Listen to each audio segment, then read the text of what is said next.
পর্যন্ত করে দল কিন্তু স্কোর লাইনে পরিবর্তন ঘটাতে পারেনি এবং দ্বিতীয়বারের মতন পুনর আদায় করে নিলেন নজিবুল হোসেন আকাশ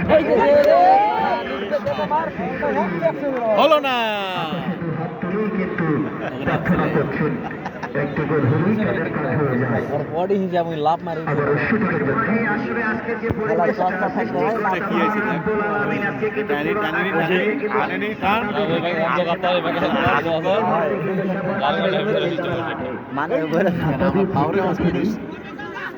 এবং প্রচুর দিচ্ছে কিন্তু বাতাসও দিচ্ছে তার ফলে দর্শকদের ঠান্ডা লেগে গিয়েছে তার ফলে কিন্তু কোনো আওয়াজ কিন্তু আমরা দেখতে পাচ্ছি না প্রিয় দর্শক করেই আজকে এই প্রথম সেমিফাইনালের হাই ভোল্টেজ ম্যাচটি আমাদের মাঝে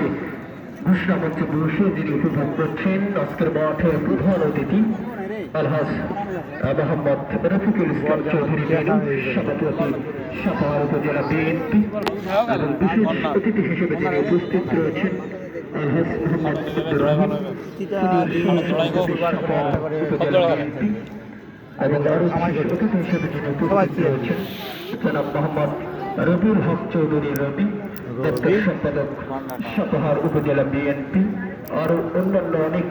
অতিথিবৃন্দ কিন্তু আমাদের ঘোষণা মঞ্চে রয়েছে তাদেরকে অসংখ্য ধন্যবাদ। তবে সাকিব ভাই একটা বিষয় আমি ফলো করেছি ছাদের উপর একটা বাচ্চারই আর একটা বাচ্চা কোলে নিয়ে খেলাটা দেখছে আসলে যে জায়গায় রয়েছে একটা বিপদ হওয়ার সম্ভাবনা রয়েছে ফুটবল মাঠ ছাড়ে চলে গেছে